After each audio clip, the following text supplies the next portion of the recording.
Bom dia a todos, sejam todos bem-vindos à segunda reunião da Frente Parlamentar de Apoio ao Paciente Oncológico e Cardiológico. Para que tudo ocorra de forma segura, pedimos a todos presentes que respeitem o protocolo permanecendo de máscara e mantendo o distanciamento social. Estão presentes nessa reunião os vereadores presentes da Frente Parlamentar de Apoio ao Tratamento Oncológico e Cardiológico, o vereador Lino Bispo, vereadora Amélia Naomi, vereador Fabião Zagueiro, vereador Júnior da Farmácia, vereador Marcão da Academia e o vereador Dr. José Cláudio. Vereador e primeiro secretário da Frente Parlamentar, Milton Vieira, não pôde vir por problemas de saúde. Os outros vereadores estão a caminhos e estão representados por seus assessores. Já vejo aqui o Rodrigo, da Dulce Rita, tá? E os outros vereadores estão a caminho e já encaminharam seus assessores para representá-los.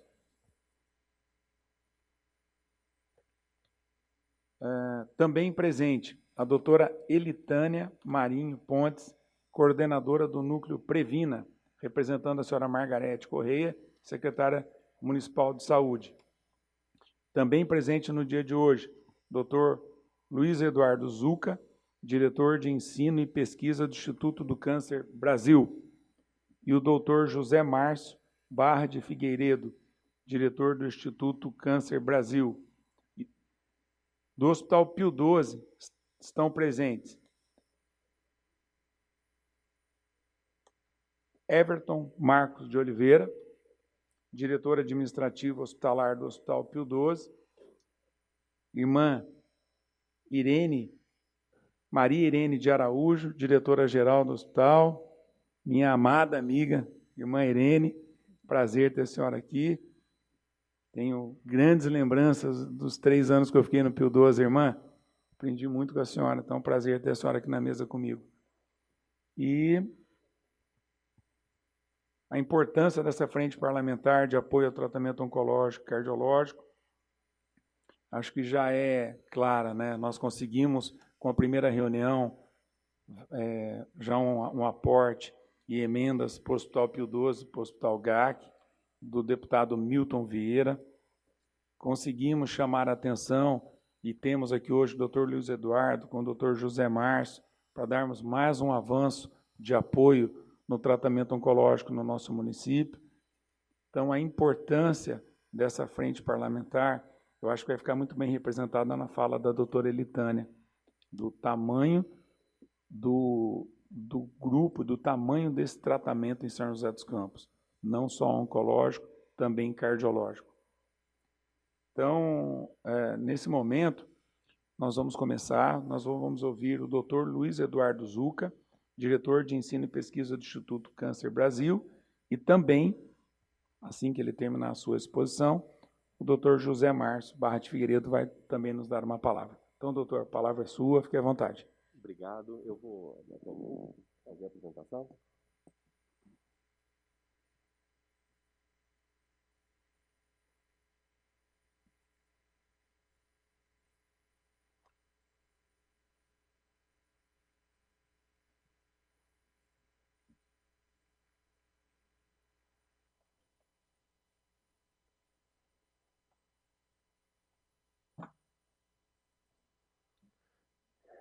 Preferi aqui no púlpito por conta do óculos. Estou tirando a minha máscara agora por questão dos protocolos, seguindo os protocolos direitinho. Em primeiro lugar, eu queria agradecer a Frente Parlamentar de Combate dos Pacientes Oncológicos e Cardiológicos. É um prazer, na verdade, estar aqui conversando com vocês. Me chamou bastante atenção a primeira reunião. Eu fiquei sabendo através de uma entrevista do Dr. Fernando Maluf, que é o nosso expoente aqui na Oncologia Nacional e Internacional, e eu vi através do site dele, do Instituto Vencer o Câncer, já tendo essa repercussão da frente, já no âmbito da oncologia clínica. Então, parabéns a todos vocês por essa iniciativa fantástica que vocês começaram, e isso chamou a atenção também da gente. Eu sou oncologista clínico e pesquisador, estou aqui em São José faz pouco tempo. apesar da minha esposa ser daqui, como vou contar um pouquinho da minha história depois. E eu queria agradecer, então, mais uma vez, a minha participação. Eu vou falar para vocês sobre pesquisa clínica para pacientes oncológicos, especificamente. Queria agradecer, mais uma vez, então, a Prefeitura e a Câmara, em especial o vereador Dr. José Cláudio Barbosa. Sou Luiz Eduardo, diretor de ensino e pesquisa. Então, só um pouquinho da minha história, minha formação acadêmica. Eu me formei na Unifesp, né, mas passei toda a minha formação oncológica no Hospital de Amor, em Barretos, uma referência também nacional e internacional no combate ao câncer. Lá eu fui coordenador do Departamento de Oncologia Clínica. Eu fui membro titular do Comitê de Referência em Oncologia do Estado de São Paulo, que é a Rede Hebe Camargo, durante 5 anos. E eu fui gerente médico da unidade de pesquisa clínica em Barretos, onde a gente fazia estudos clínicos internacionais. A gente chegou a ter, na minha gestão ali, mais de 200 estudos clínicos em andamento. Eu mesmo fui investigador principal de mais de 40 estudos em Barretos de pacientes, principalmente com câncer do trato geniturinário. E, desde o início do ano, eu recebi um desafio do Dr. José Março, diretor-geral do Instituto do Câncer Brasil, para ser diretor de ensino e pesquisa do Instituto. O Instituto ele é um grupo de empresas para a prestação de serviços e soluções oncológicas, né? A gente é focado no alto nível e custo-efetividade pelo SUS e em plano de saúde. Os nossos valores são acesso, qualidade, capilarização, responsabilidade social e ensino e pesquisa, aonde eu estou à frente. A gente é um grupo de médicos, a gente não tem um grupo de investimento, né? A gente é um grupo de médicos e atualmente nós estamos em 3 estados, com 8 clínicas. 3 Lagoas, onde tudo começou, Andradina, por uma localização ali bem próxima, Corumbá e Pantanal, onde que o Dr. José Março vem, Sorriso e 2 unidades aqui próximas, né, em Guarulhos, em Taubaté, por isso a nossa localização também em São José dos Campos, por esse fácil deslocamento, e por ser uma excelente cidade, estou apaixonado. Ribeirão Preto, e agora em setembro a gente assumiu a oncologia clínica do Hospital Regional do Litoral Norte, em Caraguatatuba. Então, nós temos aqui próximos esses 3 serviços oncológicos. Um pouquinho da minha historinha, né? Minha esposa ficou morrendo de vergonha, na verdade, que eu ia apresentar isso, mas minha esposa é de São José. Na verdade, eu estou aqui em São José tanto pelo Instituto e por conta da minha sogra, né? Que mora aqui, que fica mais próximo também. Então, a minha esposa, na verdade, ela já chegou até a ser embaixadora joseense quando a gente fez intercâmbio. Foi lá que eu conheci minha esposa nos Estados Unidos, há uns longínquos já quase 30 anos. E hoje em dia a gente tem uma filhinha que estuda aqui, aqui em São José, e a partir de então a gente está aqui desde o início do ano, depois de passar esse tempo em Barretos. E falando um pouquinho do que eu vim falar hoje de pesquisa clínica patrocinada, não é a pesquisa clínica básica, né, que a gente vê às vezes na TV, mas é uma pesquisa clínica que é patrocinada, muitas vezes pela indústria farmacêutica aqui no Brasil. Tem a pesquisa patrocinada pelo governo, mas aqui eu vou falar especificamente da pesquisa clínica patrocinada por indústria, que compromete estudos clínicos em seres humanos com medicações de última geração. São medicações que já foram testadas anteriormente, né, ou que elas são usadas de uma maneira diferente. E, como disse, a maioria desses estudos são patrocinados pela indústria farmacêutica, né? Na prática, como é que funciona? A gente tem pacientes oncológicos em tratamento, seja no SUS, seja no âmbito de serviço de saúde suplementar. A gente tem estudos clínicos específicos para esses pacientes, então a gente acaba achando um paciente nessa população e a gente oferece para ele um estudo clínico, que a gente quer ver se o que a gente usa atualmente se tem uma medicação melhor para ser usada para esse paciente. Acho que todo mundo já teve contato com estudos clínicos nesse ano de pandemia, estudos fase 1, estudos fase 2, estudos fase 3, quando a gente quer comprovar a eficácia. Então, a gente aqui, mais o que eu falo são estudos fase 3, né? Que são medicações que elas têm uma grande promessa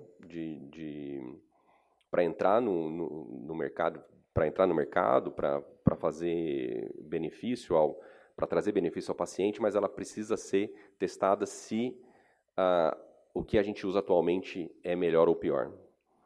E nesse estudo clínico, toda a responsabilidade é do investigador e do patrocinador. O que isso quer dizer? Que esse paciente ele é tirado do serviço do SUS, da saúde suplementar, e todas as consultas, todos os exames, todas as medicações são patrocinadas pela indústria.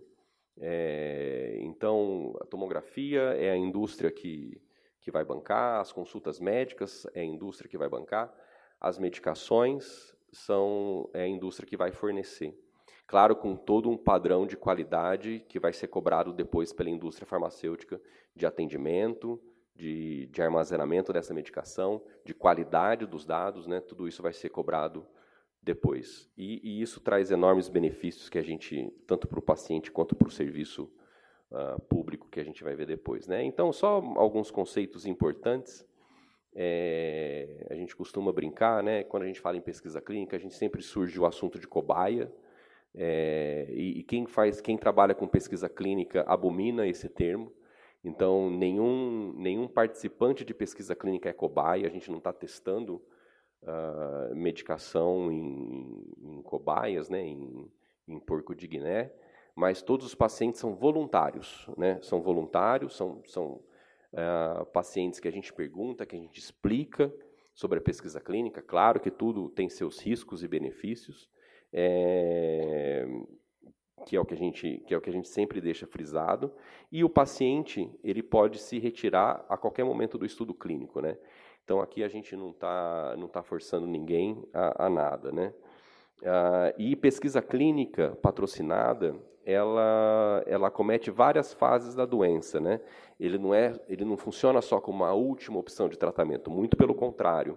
Quando a gente fala de tratamento oncológico, a gente sempre busca o melhor para o paciente em qualquer fase, seja de prevenção, seja de tratamento, e quando é tratamento, em pesquisa clínica, a gente tenta até com medicações fazer antes do paciente operar, para que seja mais fácil retirar o tumor, e tem vários estudos clínicos assim. A gente tem estudos clínicos pós-operatório, onde o paciente está livre de doença, mas a gente não quer deixar a doença voltar. A gente tem vários estudos clínicos assim. E também tem para aqueles pacientes que já têm doença avançada, como primeira opção de tratamento, onde a gente tenta aumentar a sobrevida do paciente com qualidade de vida. Esse que são os objetivos também da pesquisa clínica. E o Brasil, de um modo geral, está bem atrasado em pesquisa clínica patrocinada, né? Então, um gráfico que eu gosto de mostrar, esse daqui é os Estados Unidos. Os Estados Unidos, quando a gente pega todos os estudos fase 1, fase 2, fase 3, tem mais de 5.000 estudos clínicos, incluindo o paciente. O Brasil tem meros 206 estudos, né? Então, a gente está muito para trás em relação à pesquisa clínica. Quando a gente pega só os estudos fase 3, patrocinados, os Estados Unidos aí tem um pouco menos, um pouco acima de quase 350 pacientes, e o Brasil, 120 estudos. Também bem pouco. Da onde que eu venho, Barretos, a gente tinha uma estrutura de pesquisa clínica dentro do hospital super envolvente, com todos os médicos da oncologia clínica envolvidos em pesquisa. A gente tinha 74 estudos, atualmente tem 74 estudos abertos, né? Se cada estudo comporta 10 pacientes, né, não são muitos pacientes, mas são, no final, 740 pacientes em estudos clínicos patrocinados que ele sai da fila do SUS, e ele é atendido exclusivamente na pesquisa clínica, e onde que vai receber todos os exames e medicações.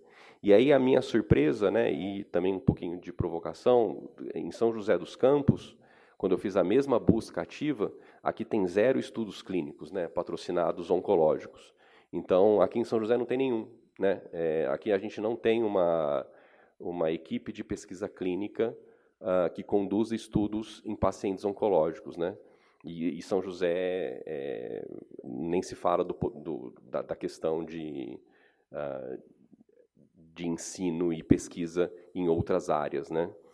Que são as melhores, referência nacional e internacional. Então, em resumo, quais são os benefícios da pesquisa clínica patrocinada?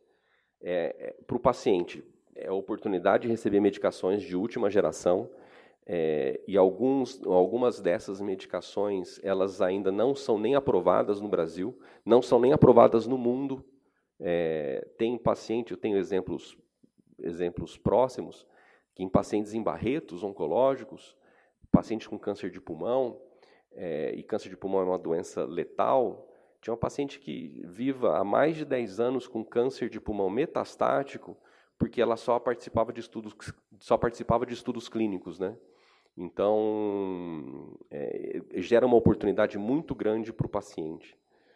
E paciente de estudo clínico, geralmente, ele é acompanhado com maior frequência do que em consultas ambulatoriais, né? A gente quer sempre estar em busca de resultado, estar em busca da qualidade de vida do paciente, estar em busca de dados para o paciente. E em relação à diminuição ao sistema de saúde, né, ele tem uma diminuição muito clara nos custos, né, principalmente de judicialização das medicações. Como a gente só trata com medicações de ponta, então o paciente deixa de judicializar a medicação para o município e acaba tirando esse custo da medicação e ir para o hospital onde é feita a pesquisa clínica. Isso acaba gerando até receita em relação a exames e procedimentos, né? Porque, como eu disse mais uma vez, é o hospital, a indústria que paga por esses exames e esses procedimentos. E acaba desafogando também o sistema de saúde. E o que precisa para montar um centro de pesquisa? Precisa de paciente, claro, que entenda, que deseja participar, que seja orientado. O Dr. José Cláudio estava falando da conscientização do câncer, e eu acho que a conscientização ela para todo mundo, na verdade, e a gente precisa de pacientes que se conscientizem de pesquisa clínica. Precisa de uma estrutura física adequada, claro, né, porque existe como é todo patrocinado pela indústria, a indústria também ela exige muito dos centros de pesquisa, que é como que a gente chama. Então, existe uma inspeção de qualidade muito grande por parte da indústria. E, claro, que tem que ter equipe profissional apaixonada por pesquisa e com qualidade também para cumprimento de metas e de indústrias, das indústrias patrocinadoras. E é isso. Obrigado. Sou eu e o Zé Márcio. A gente está fazendo esse trabalho também nacional. A gente tem até fazer uma propaganda aqui, a gente tem até uma reunião clínico-científica toda sexta-feira oncológica, e a gente deixa as nossas reuniões gravadas no Spotify para quem quiser aprender também, mais de cunho profissional. Obrigado, pessoal. Não sei se o Zé Márcio, se você quiser complementar. O vereador Lino Bispo perguntou se ele pode fazer uma pergunta agora. A gente estava pensando só que você tem que sair 10h30, né? Por favor, eu estou à disposição. Bom, vamos abrir para o Lino só fazer uma pergunta, porque depois ele tem um problema em Ilhabela, 10h30, 11 horas deve estar saindo, mas fica à vontade, Lino.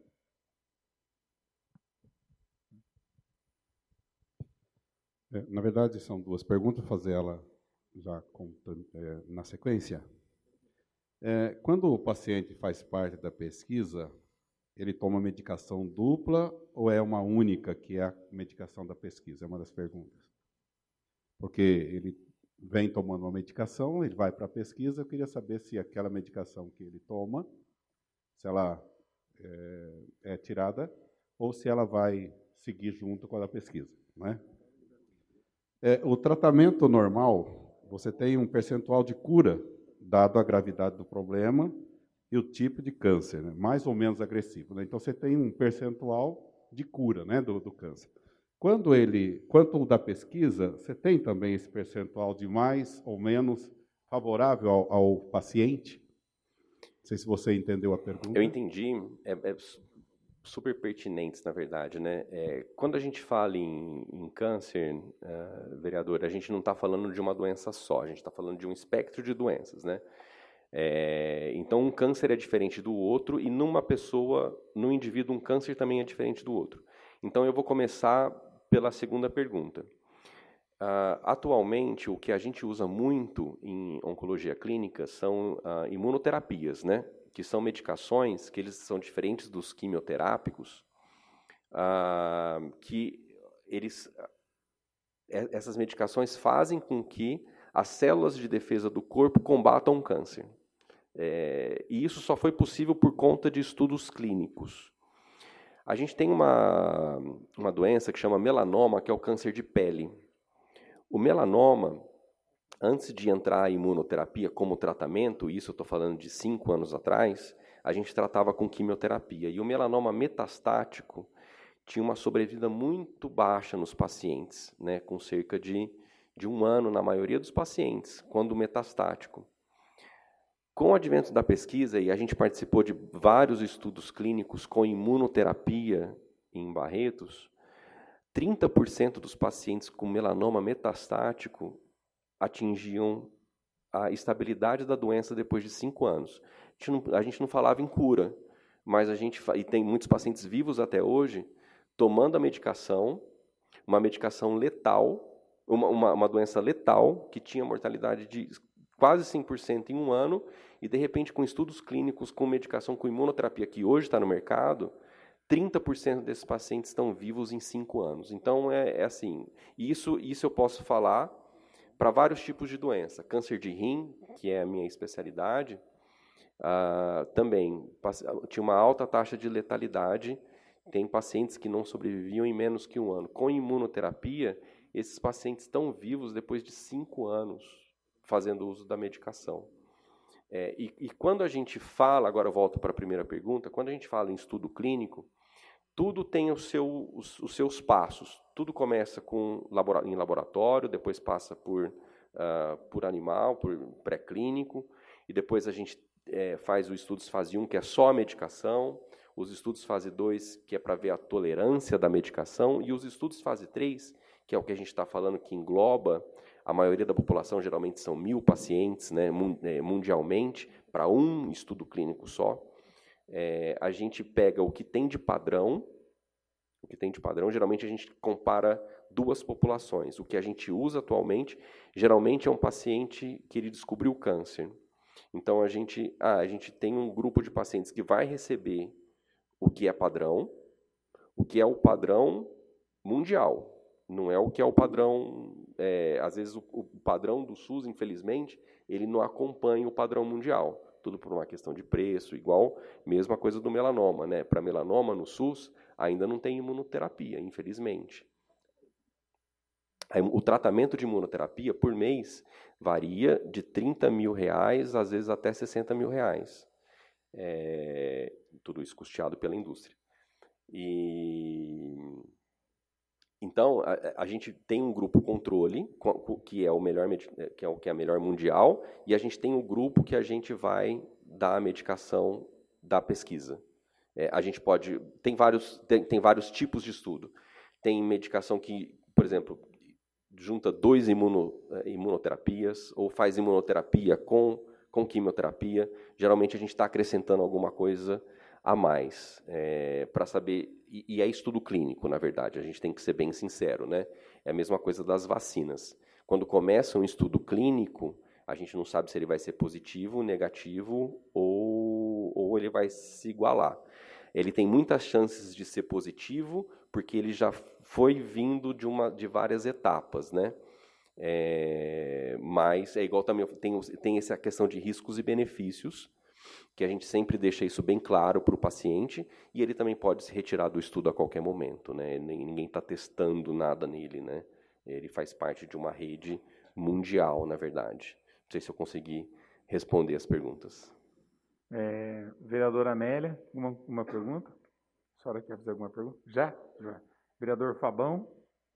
Não. Vereador Júnior da Farmácia?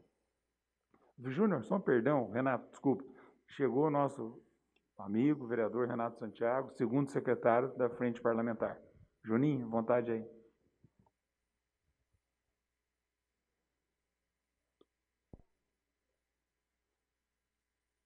Todos. Doutor, muito obrigado, viu, pela presença e poder nos ensinar um pouquinho mais. Aproveitando aqui a nossa frente parlamentar para a gente aprender e poder ajudar mais ainda o próximo. Dentro da pergunta do Lino, a imunoterapia, os estudos com células tronco, como que eles acabam ajudando a população, seja no privado ou no SUS, né? Quando a gente fala de oncologia, a gente está pensando no paciente, independente no posicionamento dentro da rede como que ele está. Se o senhor pudesse falar alguma coisa de células tronco para nós, só para a gente ter uma ideia, a gente aprender um pouquinho mais. Células tronco, a gente usa muito para pacientes com câncer hematológico e alguns cânceres sólidos, né? Como uma opção de tratamento também. É principalmente usado em leucemias, linfoma, mieloma múltiplo. É um tratamento que a gente tira, às vezes, tem dois tipos. Um tipo a gente tira as células do paciente, que são as células essenciais, que são as células troncos, as primordiais, e a gente tenta matar o tumor com altas doses de quimioterapia, e aí com isso a gente tem uma diminuição drástica de reserva medular, e a gente coloca células tronco no paciente do próprio paciente, para que ele se recupere logo e não fique exposto a infecções ou anemia ou a sangramentos por conta de plaqueta. Existe a questão das células tronco, que a gente pega como doador de medula. Na verdade, o doador de medula está doando células tronco, na verdade, para outro paciente que ele não conhece. Porque tem pacientes que eles têm muito, apesar de ser de diferentes partes do mundo, eles podem ser iguais na questão sanguínea. Então, tem pacientes com leucemia, muitas vezes, que a gente tem que fazer altas doses de quimioterapia, mas as células tronco dele também são doentes. Então, a gente tem que pegar células tronco de outro paciente, geralmente de um doador de medula, de um banco de medula. Existe pesquisa clínica também nessa área de células tronco, não tão como células tronco, mas eu acho que você deve ter escutado de um paciente com linfoma que fez um tratamento inovador na USP Ribeirão, que chama CAR-T. Quando não dá isso, o tratamento com CAR-T revolucionou leucemia em crianças. Quando eles falham a transplante com células tronco, 80% dessas crianças estão vivendo com esse tratamento de CAR-T, e Ribeirão começou a fazer isso daí também a partir do centro de pesquisa deles. É um tratamento também super complexo. E tem, claro, as células tronco que são usadas em outras aplicações que não oncológicas, que não faz parte muito do meu escopo, que eu não vou saber lhe informar muito bem, na verdade. Mas em oncologia é isso que a gente usa. Respondendo só, a doutora Mera também ela perguntou do custo, às vezes é de 30 a 60 mil mensal, e lembrando que o paciente às vezes faz tratamento por 1, 2, 3 anos, né? Às vezes o paciente com melanoma faz 5 anos, né, de tratamento, e ele continua o tratamento. Gente, só lembrando, depois o Marcos com a Janaína vão puxar minha orelha, eu esqueci de falar no começo, essa pasta amarela tem a ata da primeira reunião, tem toda a ata, e teve a aula do Dr. Luiz, e depois também tem a apresentação da doutora Elitânia. Tem tudo aqui na pastinha, tá bom? Fabão, uma pergunta? Uma perguntinha simples, bom dia, né, a todos. Bom dia, parabéns por mais essa iniciativa, doutor Zé Cláudio, né, nosso vereador. Doutor, é uma pergunta simples, tive, né, na minha família, meu pai que eu perdi com câncer, né, e tem algumas pessoas da família também que têm esse problema. O que acontece muito é a perca de peso, né? A gente vê a pessoa quase em vida se acabando na cama. Fala um pouco sobre a alimentação, sobre essas dietas, o que a gente pode, sabe, complementar para pelo menos a pessoa ter né, antes do falecimento, uma qualidade de vida melhor, né? O grande problema que eu vejo é isso aí, que é muito triste. Eu estava conversando com o vereador Marcão, A gente vê oncologia todo dia, né? E mesmo assim é muito difícil, na verdade, na oncologia. Claro que a maioria dos pacientes, eles curam quando diagnosticados precocemente, mas pacientes que eles já estão no estágio avançado, é triste o familiar ali, o paciente ali do lado consciente, muitas vezes perdendo peso, não conseguindo se alimentar, tendo dores, né? Mas a gente, na verdade, evoluiu não só a pesquisa clínica, mas evoluiu muito o tratamento oncológico. Na verdade, o tratamento do paciente com câncer evoluiu muito nos últimos anos. Hoje em dia, a gente tem uma especialidade que chama cuidados paliativos, né? Que é uma especialidade, na verdade, todo mundo tinha preconceito de chegar no oncologista e falar, doutor, eu não tenho mais nada para fazer. Eu falei assim, não é verdade. Você tem muito para a gente fazer mesmo que termine o tratamento. A gente tem que cuidar de você, não é da sua doença. Então, chega um momento que em alguns pacientes a gente tem que ter essa conversa séria e entra o cuidados paliativos nisso, de ofertar uma melhor alimentação para o paciente, uma alimentação mais adequada. Dor é um negócio muito sério em paciente oncológico no final, mas existem medicações fantásticas que diminuem a dor no paciente. E os cuidados paliativos entram em vários aspectos, até discutir morte e discutir luto com os familiares. Então, é triste, mas se você pensar por outro lado, é uma visão que acho que todos nós vamos passar por essa questão de luto, de falecimento. A gente está aí, a pandemia que levou muita gente que a gente gosta de uma maneira inesperada, mas é um assunto que a gente sempre tenta discutir na oncologia já com os pacientes em fase avançada. A gente não deixa,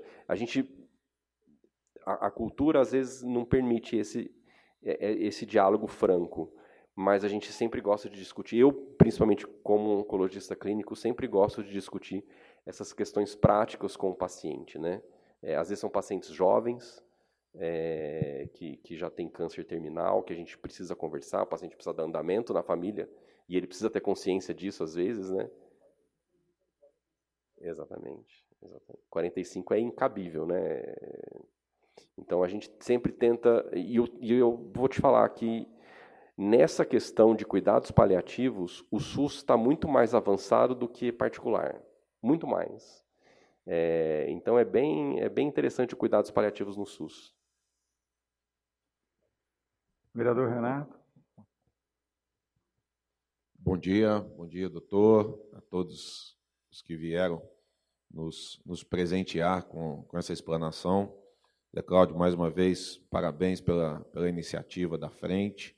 É muito importante a gente falar da saúde.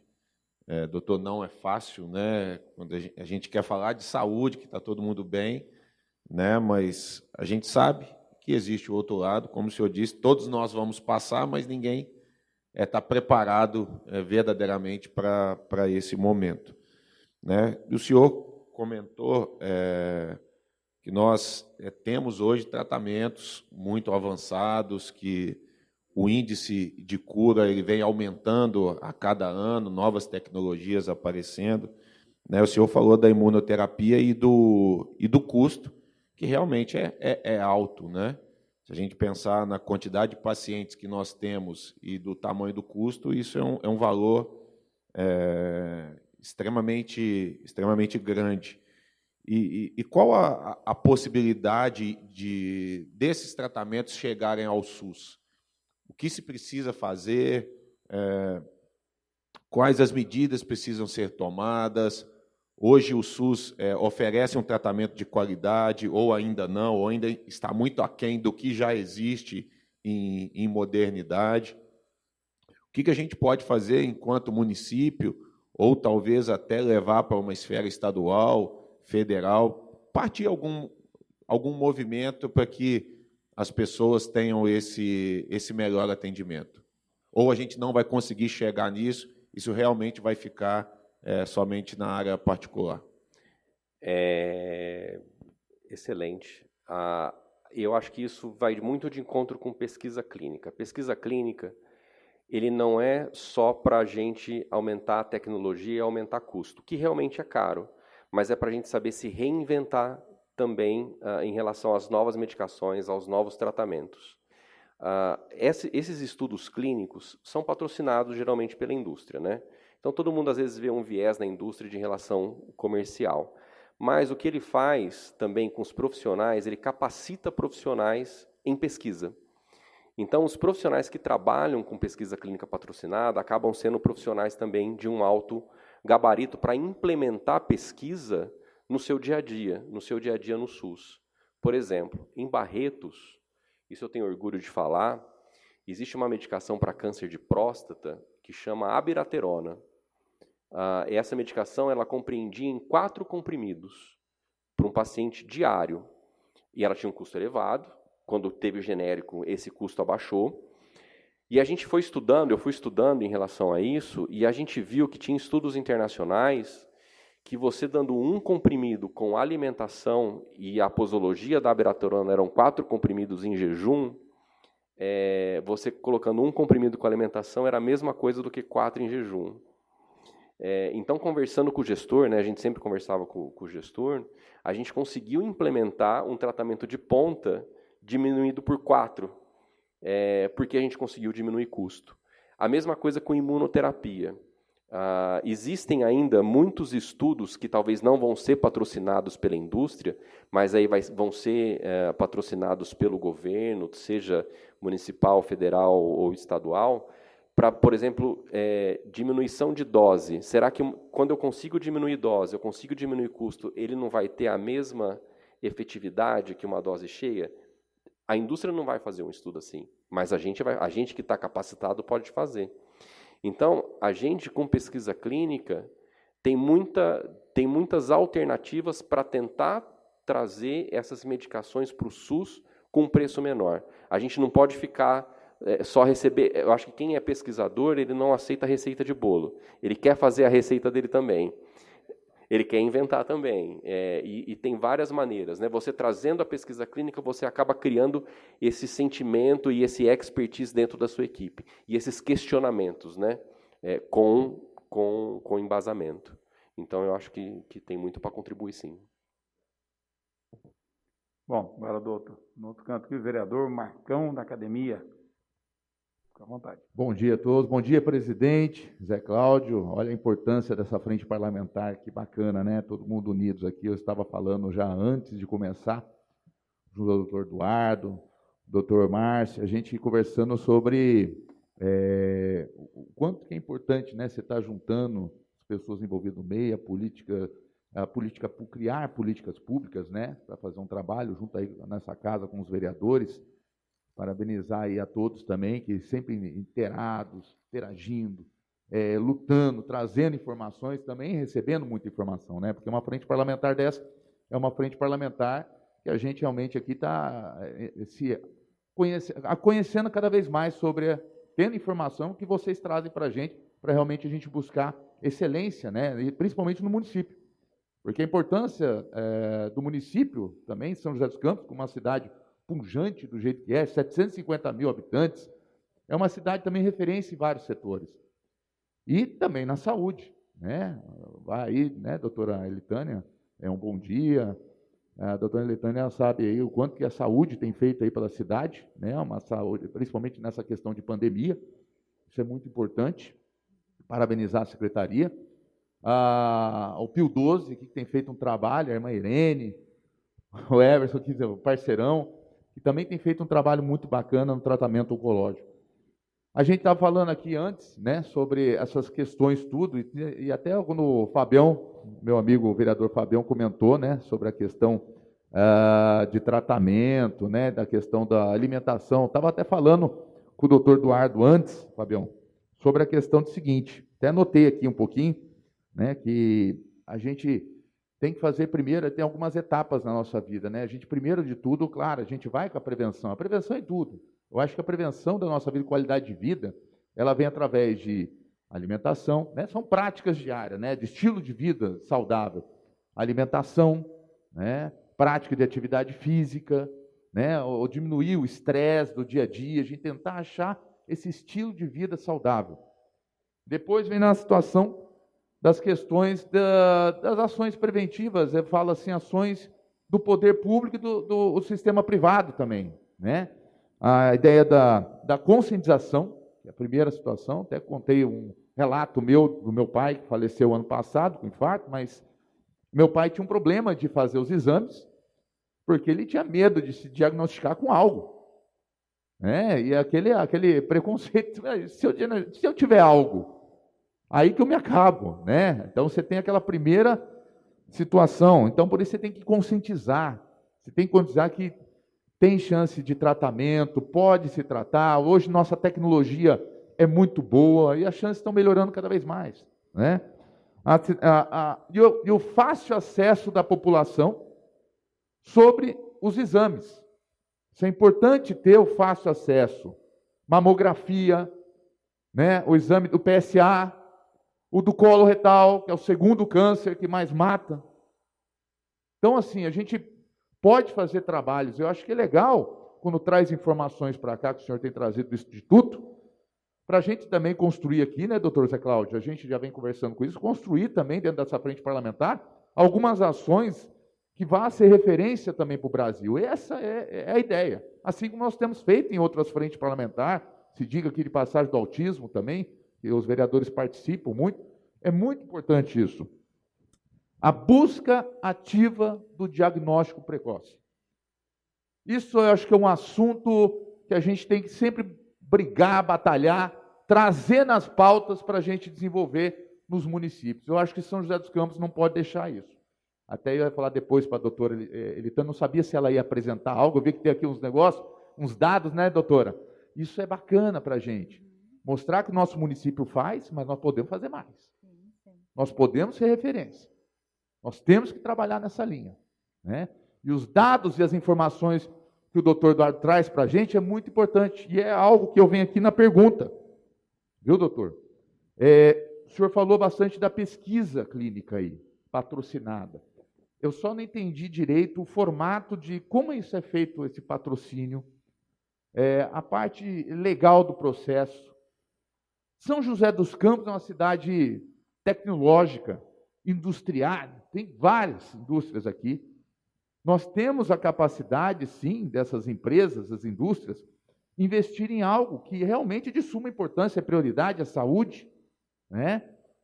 Como que São José dos Campos poderia entrar primeiro essa ação? Como que, por exemplo, se vocês conseguem fazer em Barretos, aqui eu vi várias cidades que vocês já entram, você apresentou 740 pacientes, esses são de todas as cidades, né? Que vocês já têm atuação, o Instituto tem? Ou só de Barretos? Não, eu fiz uma estimativa dos 74 estudos abertos em Barretos, aproximadamente 700 pacientes em estudos clínicos, né? Isso em estudo clínico. Só em Barretos? Só em Barretos, né? Barretos tem quantos mil habitantes? Desculpa. Barretos tem 120 mil, mas tem 15 mil casos novos por câncer, né? É uma instituição nacional ali que pega bastante pacientes oncológicos, né? Olha para você ver. Mas assim, é uma instituição que a maioria dos profissionais, tanto médicos quanto não médicos, são de Barretos, né? Desenvolveu uma cultura de pesquisa ali em Barretos também, né? São José, nós temos um parque tecnológico. Nós temos aqui um trabalho muito forte na tecnologia, no apoio científico, o INPE. Nós temos um trabalho muito grande de cientistas que vêm realmente para cá e até do segmento do médico. Então, assim, por isso que eu estou falando dessa forma, porque eu fiquei encantado com o formato que o Instituto apresentou para a gente aqui, e que São José tem essa capacidade, eu creio que São José tem essa capacidade de também entrar e fazer um trabalho assim como o Instituto tem feito.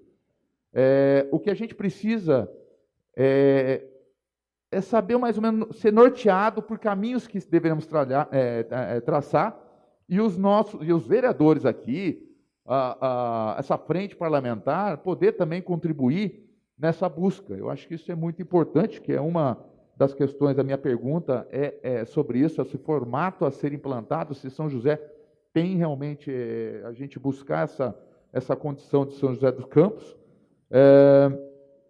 E a outra coisa, acho que você já respondeu, é que o doutor Zé Cláudio deixa eu sempre por último, ele pega um lado que já tem 5 vereadores, deixa um só de um lado, porque vai ser o último a perguntar. Eu falei, mas eu cheguei primeiro. Não, vai ser o último. Não, brincando, doutor. Ah, não, o Juvenil também chegou, vai ser o último daqui a pouco.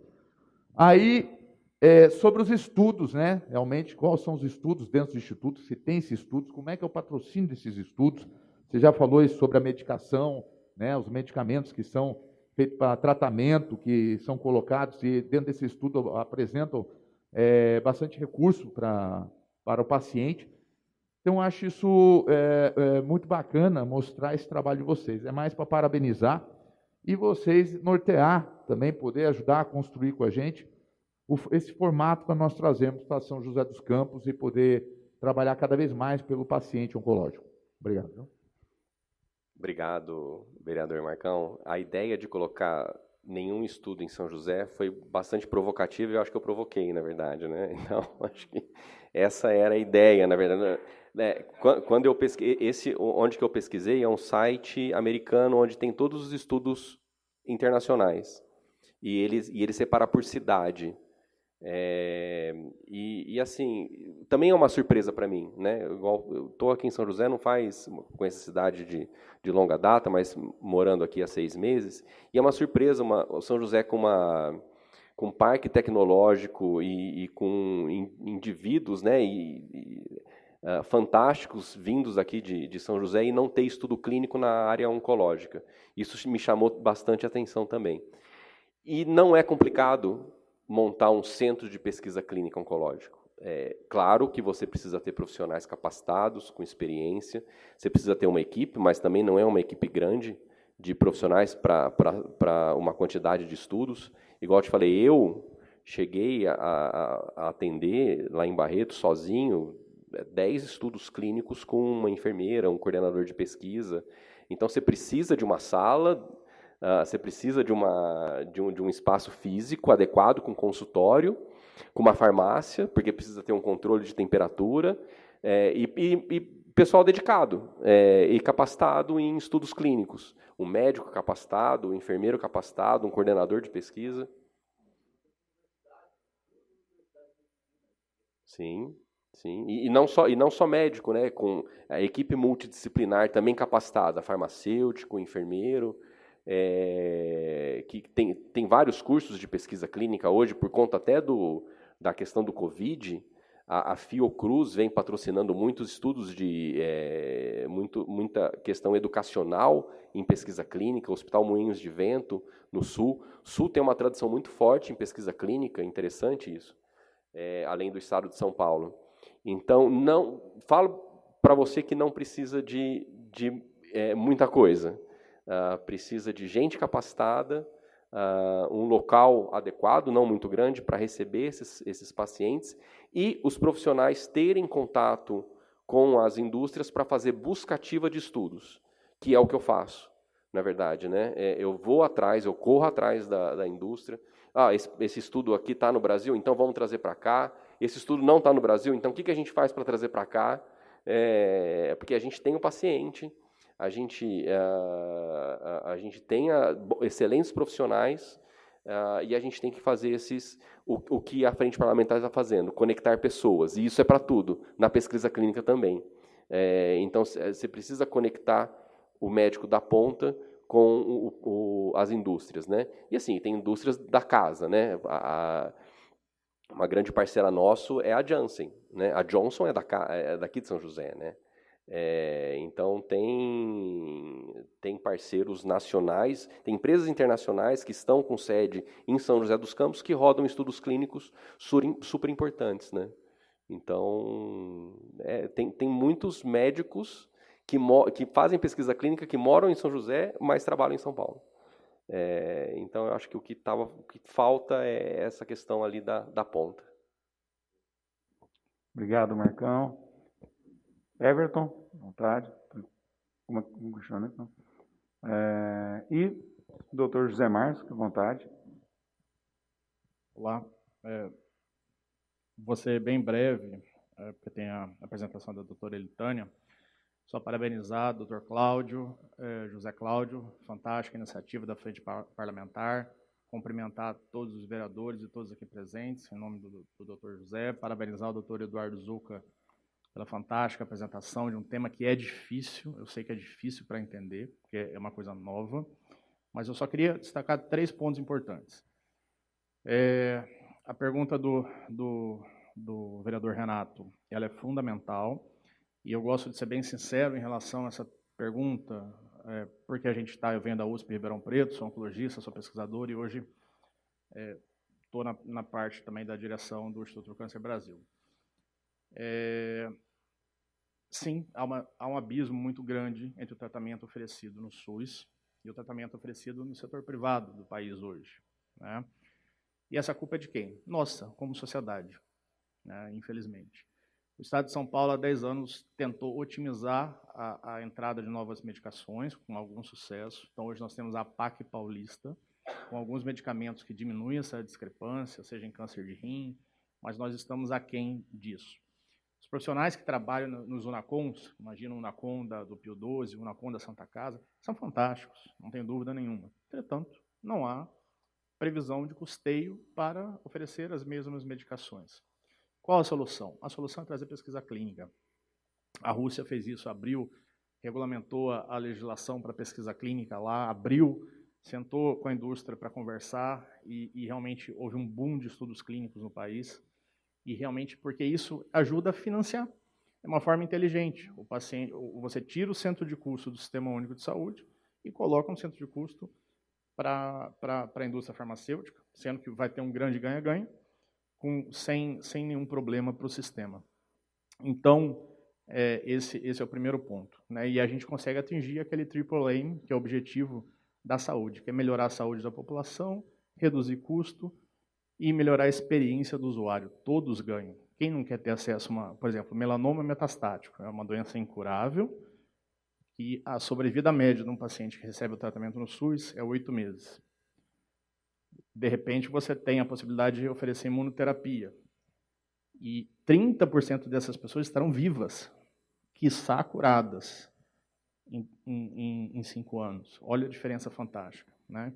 Então, um ponto. Outro ponto que o vereador Marcão colocou, é muito simples fazer a pesquisa clínica, né? Precisa só de gente qualificada, e tem poucas no Brasil. E aí nasceu a ideia do Instituto do Câncer Brasil, em parceria, porque é um modelo ganha-ganha, o sistema público não tem nenhum ônus em relação a isso, só o bônus, de parcerias com instituições. Imagino que a gente vá sentar com o Pio XII, sentar ou com a Santa Casa, total interesse nosso, porque em menos de 6 meses a gente consegue montar um serviço e colocar para rodar a pesquisa clínica aqui, com qualidade, com as boas práticas clínicas e com todo esse padrão. Então é fácil, falta capacidade técnica, isso nós temos, e obviamente falta conectar pessoas, e a Frente Parlamentar trouxe isso. Nós jamais saberíamos que teria isso se não tivesse a Frente Parlamentar. Então, parabenizo de novo o vereador José Cláudio. Então, é querer fazer, é um modelo ganha-ganha. Reduz custo, entra recurso novo para o hospital, e principalmente a população ganha, porque vai ter acesso a medicações de última geração. Tá bom? Só isso que eu queria falar. Obrigado. Muito obrigado, Zé Márcio. É importante que hoje de manhã, eu e o Dr. Luiz Eduardo estivemos com o prefeito Felício. E o prefeito ficou igual ao Marcão, cantado também com a ideia, viu, Renato? Viu, Juninho? Fabão, lindo. E ele nos deu o aval para tocar, para continuar. A Elitânia está aqui, é uma pessoa sensacional, igual a irmã Irene, é a pessoa que eu aprendi muito com ela nesses meus 3 anos de Pio XII. Então, Everton, eu acho que é muito importante para o Pio XII. E aí vem a minha pergunta para o José Márcio, para depois passar a palavra para a Elitânia. Qual o ganho do hospital? Qual o ganho que o Pio XII hoje? No caso, nós convidamos o Pio XII, né? Nós temos hoje o GAC, o Pio XII, a Santa Casa um pouco, mas mais o Pio XII. O Pio XII faz 3.600 consultas, 1.500 quimioterapia, mais de 200 cirurgias. É a fonte de captação dos pacientes com infarto da cidade. Então, é um hospital fantástico. Só que paga o preço de receber conta SUS, né? Que não fecha a conta do Pio XII. Fiquei 3 anos lá. Então, eu sei o que a irmã Irene passa lá. E ela dá o de melhor que você pode dar para o paciente. Que eu já vi a irmã Irene fazer lá no Pio 12, é brincadeira. Entendeu? Dela aceitar coisas que ela que paga a conta. Sai do bolso dela. Então, a frente parlamentar, o interesse da frente parlamentar é ajudar o GAC e o Pio 12 a existir, a continuar se reestruturando, a se reinventando, a renovar, a ter os aparelhos. Nós quebramos um equipamento de cateterismo ano passado, foi 750 mil. Quase que eu tratei do Everton infartado lá, na hora que chegou a conta para ele. Entendeu? Então, qual o ganho que o hospital pode ter? Perfeito, excelente pergunta. Os ganhos para o Pio 12 são gigantescos, não, principalmente os ganhos financeiros e principalmente os ganhos de imagem, de qualidade, de retorno positivo para a sociedade. Então, vamos lá para entender. Vou dar um exemplo muito simples, que é a próxima palestra para rastreamento do câncer de próstata. Um estudo de câncer de próstata que nós temos no Instituto do Câncer Brasil, que testa uma nova droga em pacientes que têm câncer de próstata de alto risco, um câncer de próstata mais agressivo. Em vez de ser operado inicialmente, ele entra no estudo testando uma nova droga versus um bloqueio hormonal, ou outro braço só com bloqueio hormonal, faz isso por 6 meses e vai ser operado. Durante esse processo, antes da cirurgia, a cada 15 dias ele tem que colher exame, a indústria, e esse paciente sai do centro de custo do SUS, a Santa Casa recebe esse valor como honorário privado. A mesma coisa a cirurgia. Esse paciente ia ser operado pelo UNACOM, a Santa Casa devia receber uns 4 mil e pouquinho pela tabela do UNACOM.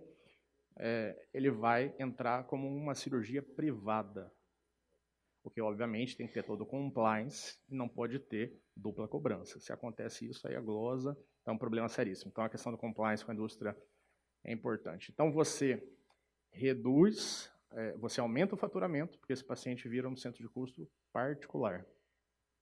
Ou vamos chamar de pesquisa clínica, mas particular, fica mais fácil de entender.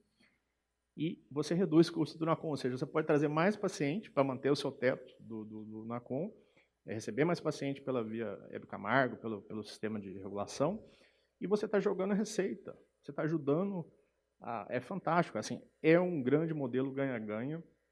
A pesquisa clínica é uma coisa fantástica, e por que está engateando no Brasil?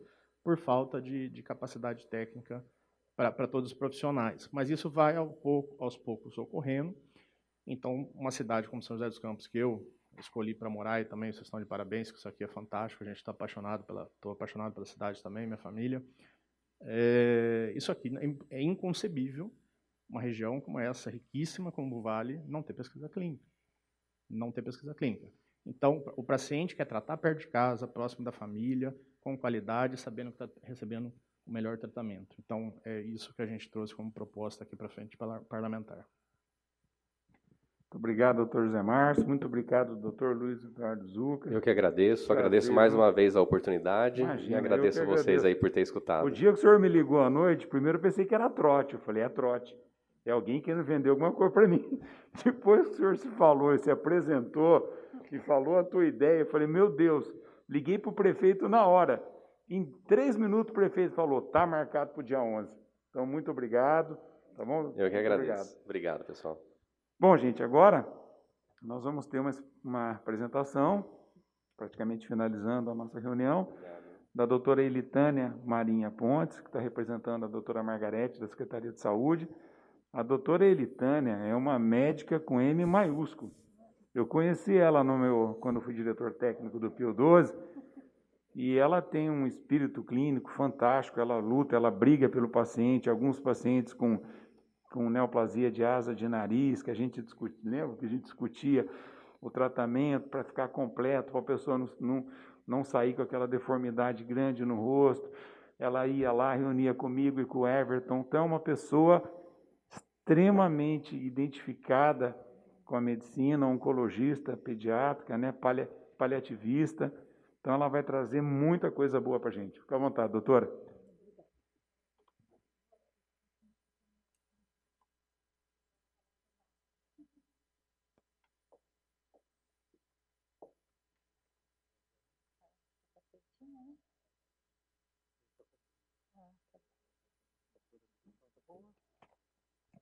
Tá bom, sim. Gente, bom dia novamente. Em nome da doutora Margarete, secretária de Saúde, eu gostaria de agradecer a oportunidade de estar aqui e, mais do que isso, parabenizar o Dr. José Cláudio por essa iniciativa. Fico muito, muito feliz quando a gente abre esse espaço para discutir e muito feliz por ver essa conexão de pessoas e tenho certeza que isso trará bons frutos para a nossa cidade e principalmente para os nossos pacientes. Eu acho que vem de encontro ao que a gente tem feito, né, nessa gestão, que a oncologia é uma questão de prioridade máxima nessa gestão, e isso vem de encontro certamente, né? Eu vejo com muito bons olhos, tenho certeza que vai dar certo. Eu acho que é importante a gente falar, eu fui voluntária no estudo da Oxford, da AstraZeneca, na Unifesp, eu queria dar esse depoimento. Como oncologista pediátrica, como médica, sou formada há 32 anos, fiz minha formação de oncologia pediátrica no Hospital das Clínicas, com o Dr. Vicente Odoni. Meu marido trabalha com pesquisa clínica, trabalhou na Bristol durante anos, então nós quisemos participar do outro lado, sabe? E como abriu essa oportunidade, a gente fui voluntária no estudo da Oxford, foi maravilhoso participar. É aquela vontade de fazer alguma coisa no meio dessa pandemia. Eu não estava na linha de frente, né? Não estava como oncologista, mas e foi interessantíssimo participar do estudo, ver a seriedade do estudo. Ainda está em andamento, ainda tenho mais retornos.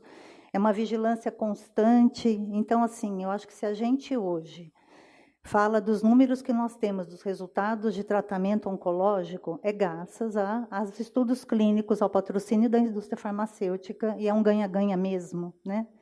Então, se hoje a gente tem toda a evolução, tanto no tratamento oncológico, quanto nos antibióticos, né, para tratamento das intercorrências com quimioterapia, todas as evoluções é graças aos estudos clínicos.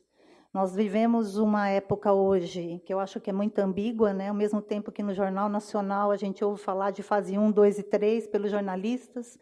Todo mundo sabe de estudo clínico, por outro lado, um negacionismo absurdo, né? Um obscurantismo absurdo. Então, a gente está vivendo essa ambiguidade muito grande, mas eu tenho certeza que a ciência vai conseguir, com os fatos, né? Que contra fatos não há argumentos. A gente vai conseguir isso.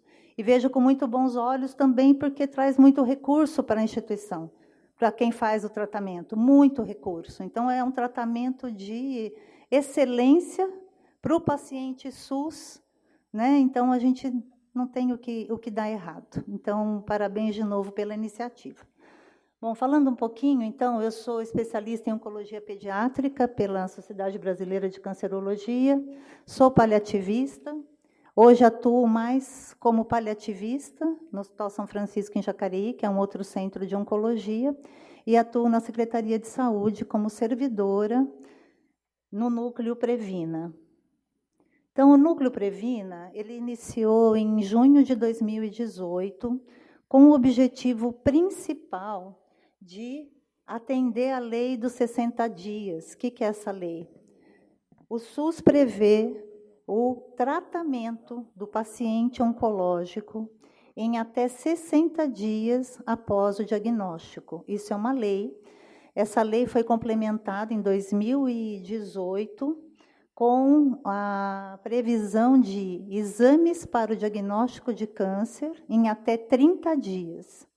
Então, o Núcleo Previna, ele veio com a principal meta de diminuir os tempos para o tratamento e para o diagnóstico de câncer, porque todos sabem que o câncer, na maioria das vezes, ele tem uma relação direta com o diagnóstico precoce. Quanto mais precoce, melhor a chance de cura. Lógico que a gente tem, como o doutor Luiz Eduardo falou, vários tipos de cânceres, né? A gente não fala de um só, mas na grande maioria, existem doenças que já são muito graves a princípio, mas a grande maioria tem uma relação direta com diagnóstico precoce e cura. As primeiras ações do Previna foram a implantação de comunicação primeiro com a rede básica, através do Disque Previna, então é o nosso número na secretaria.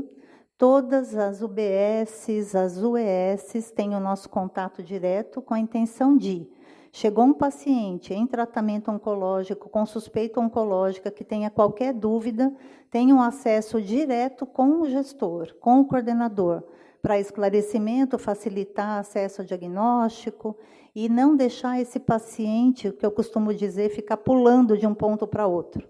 A gente otimiza com isso um tratamento, faz um matriciamento dos profissionais numa relação direta. A gente tem uma comunicação direta via Skype e via e-mail com todas as UBSs, as gerentes de UBSs e os médicos. Atendimento de todas as demandas oncológicas pelo 156 e pela ouvidoria. E, principalmente, foi a análise das demandas reprimidas para avaliação oncológica no Hospital Pio XII. Então, o Hospital Pio XII é o nosso NACOM, nosso grande parceiro na oncologia. E o que a gente fez? Nós fizemos toda a análise de quanto tempo o paciente estava demorando para conseguir ser avaliado na oncologia. E, com isso, a gente conseguiu identificar quais seriam as nossas primeiras ações. Foi criado um fluxo para o caso de emergência oncológica no HM, então eu faço uma ligação direta da coordenação com o responsável médico do HM, a discussão de casos com médicos da rede básica, secundária e terciária, então eu falo com a base, falo com os especialistas e falo com os médicos do Hospital Pio XII. O que eu costumo sempre dizer, o SUS é uma rede, e essa rede só funciona através da conexão das pessoas. Se nós estivermos isolados, cada um no seu nicho, esse sistema não roda. Então, essa coordenação tem que existir para colocar em contato a rede básica, secundária e terciária. E a primeira coisa, minha primeira demanda foi implantar o exame de imunistoquímica, que é um exame, que é um detalhamento do diagnóstico do câncer. Hoje, não se admite tratar um paciente oncológico sem saber o tipo de célula que a gente está tratando, como essa célula responde a determinados medicamentos, quais receptores ela tem. E isso, quando eu comecei, foi a principal deficiência para a gente demorar para começar o tratamento. Porque fazia-se a análise inicial e depois a solicitação da imunistoquímica, que demorava muito tempo para ficar pronta. Então, essa foi a primeira ação que a gente teve. Eu vou mostrar aqui a redução do tempo que houve. Bom, a partir de janeiro de 2019, nós conseguimos a realização automática das imunistoquímicas, sem a necessidade da solicitação pelo médico. O paciente já sai com o diagnóstico completo.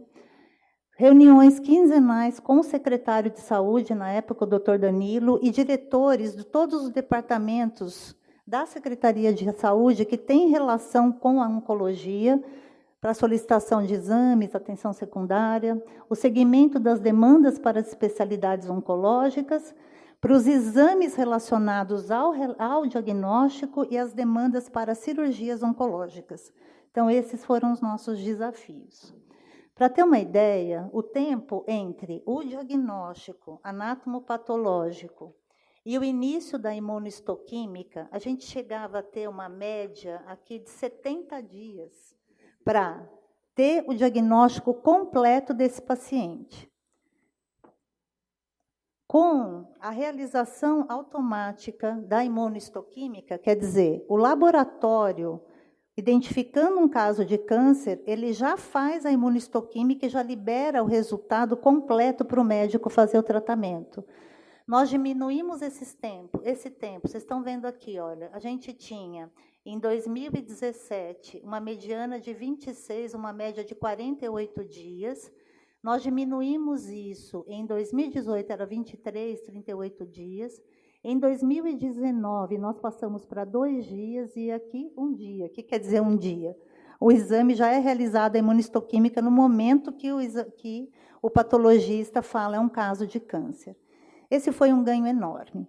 Então, para a gente simplificar, câncer de mama, onde a gente tem essa realidade de ter toda a necessidade da caracterização da célula cancerígena, o que a gente faz? O paciente chegava no Pio XII, então ele fazia o diagnóstico, chegava no Pio XII, só então o médico ia pedir a imunistoquímica, que ia demorar 15 dias. Então, a gente tinha um tempo enorme para isso, hoje o paciente já chega com esse diagnóstico. Bom, outro desafio enorme, quando nós chegamos, foi o câncer de próstata.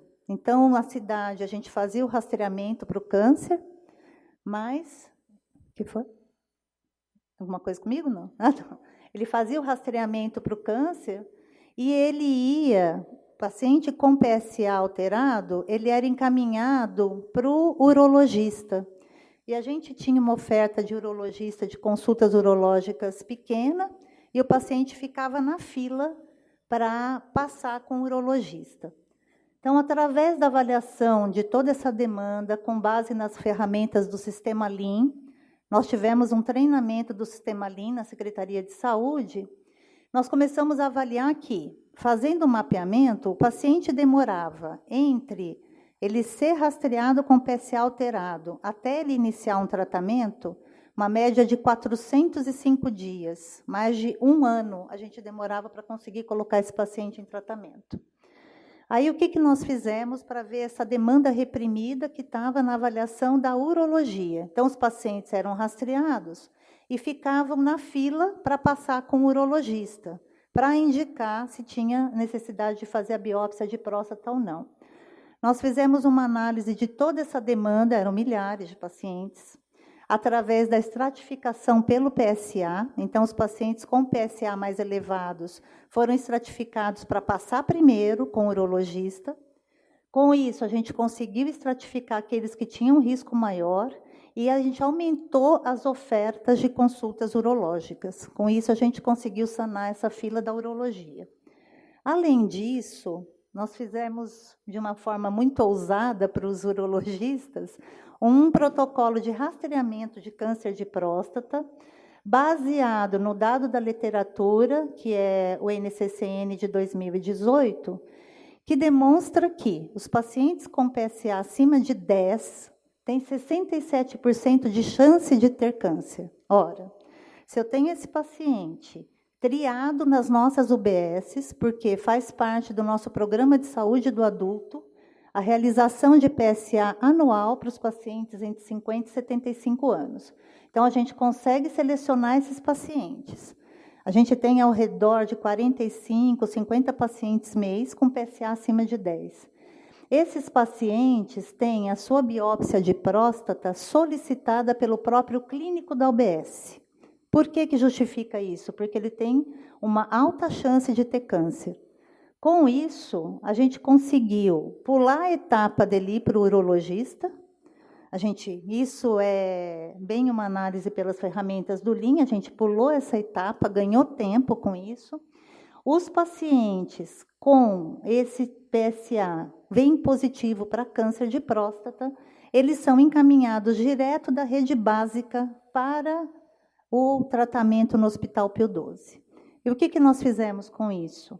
Para poder diminuir a demanda reprimida para o onco-urologista, que é o cirurgião, eles são avaliados primeiro pelo oncologista clínico, que não tem demanda reprimida para consulta. A nossa consulta para o oncologista clínico acontece em 7 a 10 dias. Ele passa com o oncologista, que já vê a necessidade dos exames de estadiamento, de acordo com o risco, e decide o tratamento. Ele é capaz de fazer uma decisão se esse paciente vai para o braço da hormonioterapia, se ele vai para a radioterapia ou se ele vai para uma cirurgia. Com isso, a gente conseguiu diminuir a demanda também para a uro-oncologia. E isso tudo acontece dentro do mesmo serviço, com discussão de caso entre o onco e o urologista. Além disso, o nosso núcleo é responsável também por fazer o alerta para as UBSs quando tem o PSA acima de 10. Aí a gente monitora esse paciente também nas UBSs, além do alerta que é dado pelo próprio laboratório para as UBSs, né, quando tem um PSA alterado. Os pacientes com PSA alterado entre 4 e 10, a chance de ser câncer de próstata é 35%. Nesse caso, a gente não pode colocar esse paciente para fazer uma biópsia direto da rede básica, porque a menor chance é ele ter câncer. Então, ele vai para o urologista com prioridade para ver a necessidade da biópsia após o toque da próstata. Os números que nós temos de pacientes diagnosticados no nosso programa de rastreamento, vocês vão ver aqui que nós tivemos, isso foi fechado em janeiro, a gente está fechando os números agora do semestre, nós tivemos 317 biópsias, 173 pacientes diagnosticados, 54,5%, e a maioria, 45%, foram Gleason 7, que é risco intermediário, né? Uma pergunta nossa, quando nós começamos a fazer isso, a gente não ia pegar muito diagnóstico precoce, que é Gleason 6, um paciente mais baixo risco. Mas não, isso persiste como um risco intermediário. Então, nós tivemos 169 pacientes com diagnóstico de câncer de próstata diagnosticados nas nossas UBSs, né? Então, isso foi um programa muito pioneiro e que eu acho que tem dado muito certo. Bom, então aqui os números, né? Se a gente relacionar a faixa de PSA com o Gleason, quanto maior o PSA, o maior Gleason que a gente viu foi 7. Desculpa não explicar o que é Gleason, médico faz isso, né? A gente fala disso todo dia. Gleason é um critério que é dado pelo patologista de acordo com o comprometimento da célula cancerígena, e ele varia de 6 até 10 e tem uma relação direta com a gravidade. Então, o Gleason 6 é baixo risco, né? A grosso modo, 7 é risco intermediário, e os mais altos, Gleason 9, 8, 9, 10, são de alto risco. Isso estratifica o paciente para a forma como ele deverá ser tratado, tá bom? Desculpa, viu, não ter falado.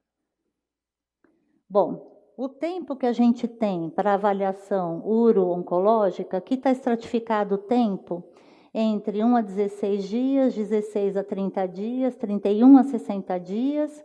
Aqui, na última coluna, mais de 90 dias, e cada uma dessas colunas representam os anos de 2016 a 2020.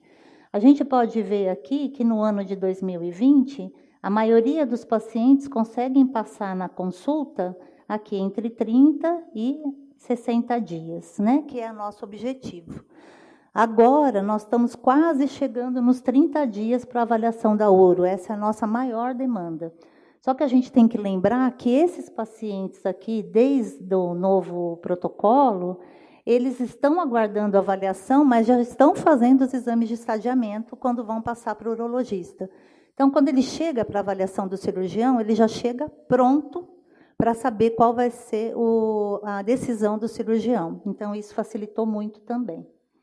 E a gente monitora, eu faço um monitoramento diário de toda a demanda, né, através da regulação de critérios de prioridade. Então, eu acabo acompanhando, o paciente já fez a tomo, não fez a tomo. Nós temos um sistema informatizado de saúde, chamado SANS, Sistema de Atendimento Municipal de Saúde, que me permite o acompanhamento do paciente como um todo, em tempo real.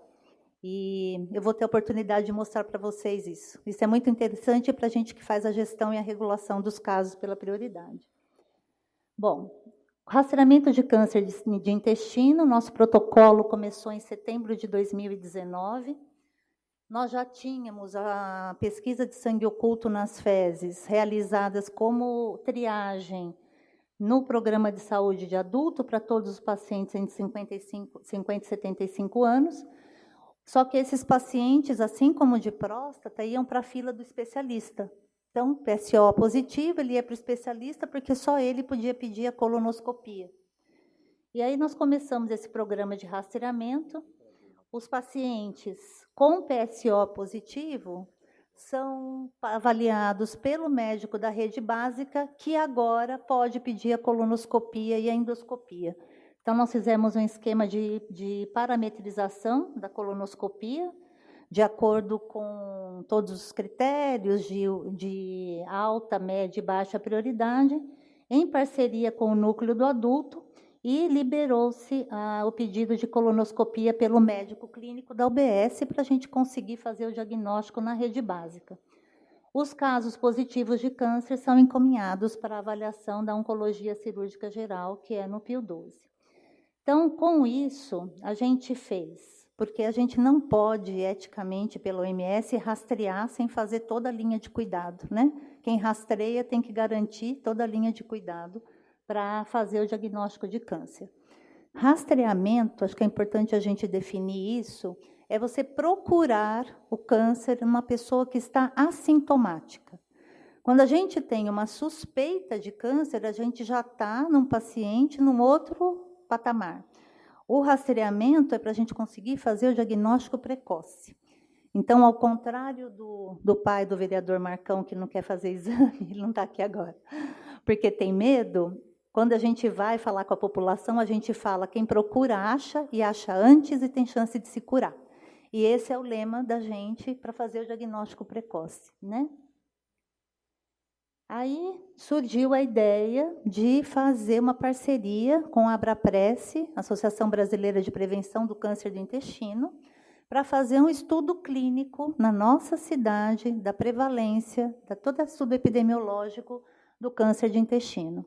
A doutora Angelita Gama, que é a diretora da Abrapresse, ela fez um estudo piloto numa cidade pequena, de rastreamento de câncer de intestino, tinha o desejo de fazer numa cidade do nosso porte, com as nossas características, né, da nossa cidade, e surgiu essa oportunidade de fazer num congresso, numa conversa do secretário, Dr. Paulo Maurício e ela, e nós começamos toda a preparação para fazer esse protocolo.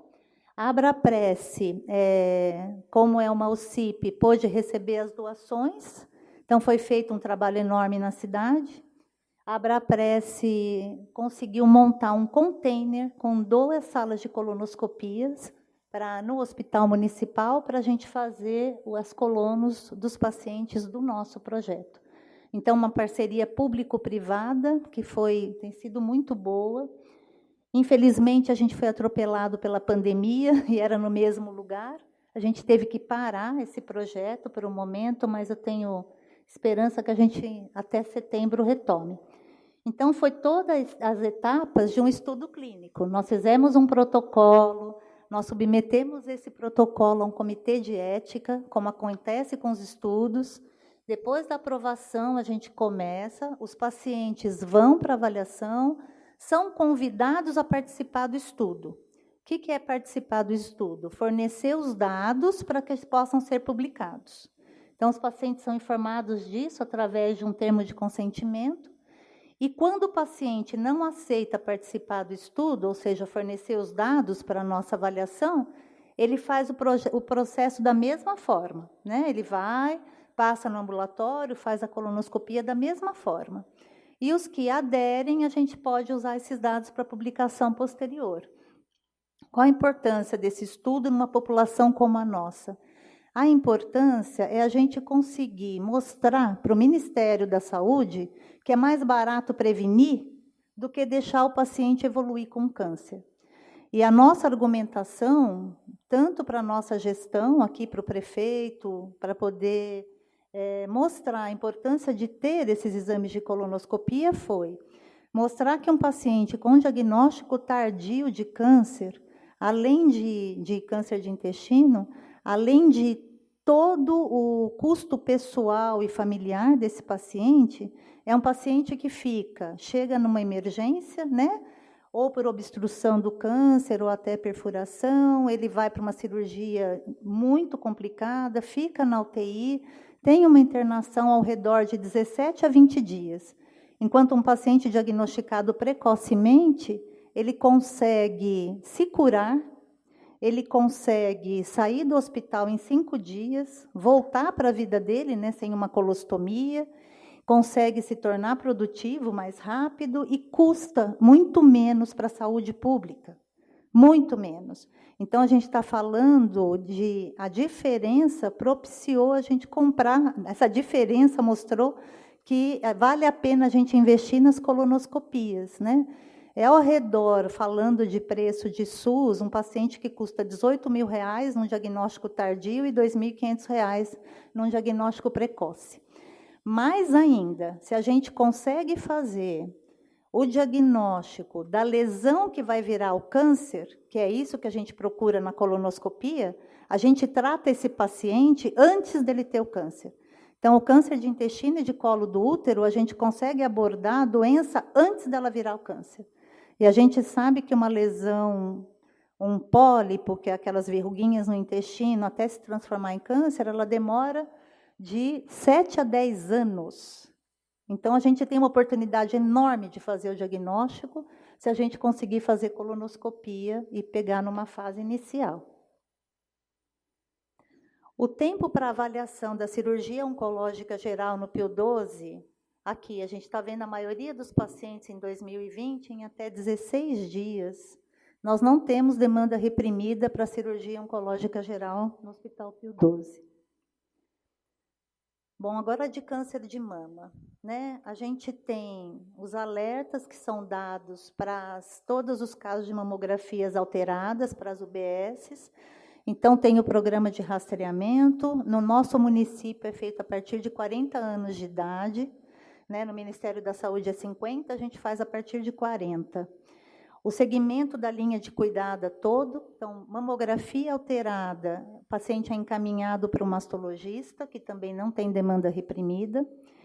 É importante enfatizar que a enfermeira da UBS pede mamografia, a enfermeira da UBS pode encaminhar o paciente para o mastologista.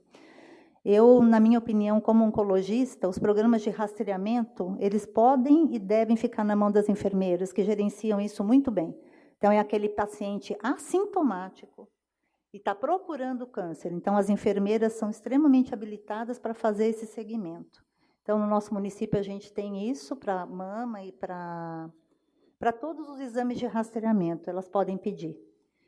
Outro ganho enorme foi a inclusão de mamotomia para o diagnóstico ambulatorial de pacientes que têm a mamografia com microcalcificações. Antes da gente ter a mamotomia, essas pacientes iam para o PIO12 e faziam um procedimento cirúrgico para fazer o diagnóstico dessas microcalcificações na mama, que podem ou não ser câncer, né? Então, hoje a gente faz a mamotomia, que é uma biópsia ambulatorial. Lógico, tem um custo alto, mas a gente conseguiu provar para a gestão que era mais barato pagar a mamotomia do que ocupar o centro cirúrgico, ocupar um local e pagar por uma cirurgia. Então, hoje a gente tem a mamotomia também para nos auxiliar no diagnóstico. A reconstrução mamária primária, também já no próprio tempo cirúrgico, quando possível, né, essa é a avaliação do mastologista, e a reabilitação das pacientes mastectomizadas através de fisioterapia na nossa rede credenciada. O tempo para avaliação da cirurgia oncomama, a gente está vendo aqui, nós estamos no máximo 30 dias, né? Então, a gente consegue colocar a paciente diagnosticada para consulta com o oncologista, que vai operar em até, no máximo, 30 dias. Bom, o tempo para avaliação da oncoginecologia, a gente está aqui também entre 1 a 16 dias, a gente consegue colocar a paciente para o tratamento, para avaliação. E aqui, de uma forma geral, a gente tem todos os casos de câncer, e esse dado é retirado do SUS, do Ministério da Saúde. Na nossa cidade, a gente tem, aqui a evolução, a gente tem 84% dos pacientes, contando todos os tipos de neoplasia, sendo tratados em até 60 dias. Aqui o tempo a mortalidade, que a gente ainda, desculpa, o slide ficou ruim, eu não consegui destacar aqui, mas o maior que a gente tem número de óbitos ano passado foi por câncer de intestino, que, aliás, com a pandemia, em todos os serviços que fazem oncologia, houve uma diminuição enorme do diagnóstico, um represamento, porque depende muito de estrutura hospitalar, né? E com a Covid, a gente teve que destinar os leitos para os pacientes com Covid, então a gente teve um retardo nisso, e nós vamos viver a consequência disso aí no ano que vem, com certeza, né? Então, as conquistas do Núcleo Previna, eu acho que mais importantes, primeiro, integrar a rede básica com a secundária e a terciária, que isso consolida o atendimento SUS. Eu sou apaixonada pelo SUS, apaixonada, sempre trabalhei com o SUS, e eu acho que a gente tem um privilégio de ter esse sistema, e agora na pandemia a gente pôde ver isso comparado aos outros países que não têm um sistema de saúde, né? Então, funciona, ele depende de uma boa gestão, é subfinanciado, sim, a gente precisa melhorar isso, mas dentro do que a gente tem, e junto com A comunidade, a gente consegue fazer muita coisa, né? Então, hoje, essa iniciativa é bem isso, né? A gente todos juntos podendo colaborar e incentivar isso. A nossa cidade, felizmente, a gente consegue ter um incentivo, consegue, né, parcialmente melhorar um pouquinho o financiamento do SUS, mas muito aquém do que deveria, né? Outro ganho, sem dúvida, para a gente conseguir melhorar os nossos tempos foi a realização automática da imunistoquímica, os alertas que a gente tem de PSA e PSO para a rede básica, né, para os nossos programas de rastreamento. Uma coisa importante, nós vamos para as unidades básicas fazer matriciamento. Então, se a gente não empoderar a rede básica, a gente não consegue melhorar o atendimento e fazer diagnóstico precoce. Então, nós vamos, todos os núcleos, nas redes básicas, para poder orientar os médicos e a enfermagem, enfim, todos que estão envolvidos. O comprometimento do Hospital Pio XII com o Núcleo Previna. É tão importante isso, gente, porque um dos fatos, eu acho, que a gente consegue, né, fazer esse programa funcionar, é que nós temos reuniões quinzenais com o secretário de saúde, com o Pio XII, todos nós sentados e vendo os números quinzenalmente. Então, se começa a acumular, tem uma demanda reprimida para um lado, a gente já discute alguma solução. Eu vejo isso como um dos principais ganhos, né? A gente tem uma conversa direta e consegue ter soluções e tomar decisões mais rápidas, né? Outra coisa, a revisão dos anatomopatológicos, que são os laudos das biópsias, todos passam na minha mão, da cidade. O que a gente faz? Eu e a minha assistente, os alertas para agilizar os retornos das pacientes nos especialistas e agilizar o encaminhamento e orientar os encaminhamentos para não ter devolução de encaminhamento. Paciente oncológico, ele tem que ser tratado de uma forma totalmente particular. Ele não pode ter um encaminhamento errado, devolver e ele ficar no sistema perdido, né? Então, não existe isso. Então, nós conseguimos, com isso, reduzir o tempo do diagnóstico para avaliação e para o tratamento. É lógico que a gente não está mostrando nada ilusório, nada é fácil, né? Não estamos no nosso ideal ainda.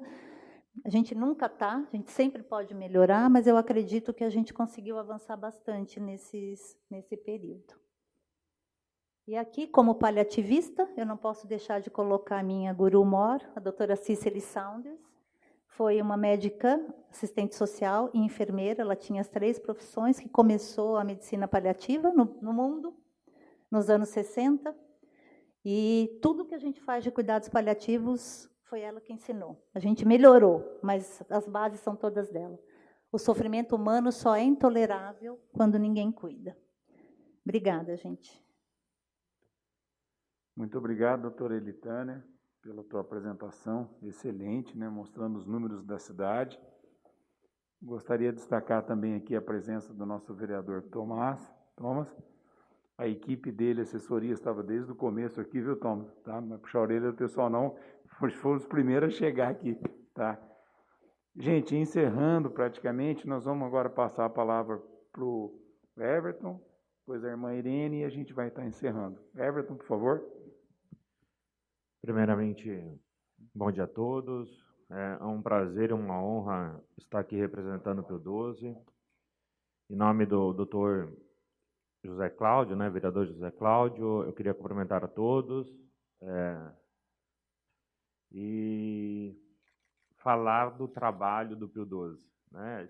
A doutora ressaltou bastante o trabalho e essa parceria com a Secretaria de Saúde e os nossos desafios diários no Pio XII. Né? Trabalhar com o SUS é sempre um desafio e é muito gratificante também. Né? Estou aqui na cidade também há pouco tempo, falo que sou joseense há um ano, graças a Deus. E estar aqui em nome do Pio XII é algo que, uma gratificação, é um orgulho, né? Um hospital com mais de 50 anos de história, um hospital onde trata a oncologia e cardiologia da região, não só de São José dos Campos, mas atendemos também região. Só para trazer um pouquinho de dados aí referente a 2020, o Hospital Pio XII foi um dos poucos hospitais no Brasil que não parou nenhum dia pela pandemia. Trabalhamos dia a dia, noite, para trabalhar e atender todos os nossos pacientes aí que estavam fazendo tratamento em oncologia. Foram mais de 4.300 internações, mais de 1.600 cirurgias oncológicas, mais de 2.000 cirurgias, contando a parte cardiológica também no Pio XII. São mais de 10.000 atendimentos no pronto-socorro. Foram mais de 32.000 consultas ambulatoriais. Foram aproximadamente 25.000 quimioterapias realizadas no Hospital Pio XII.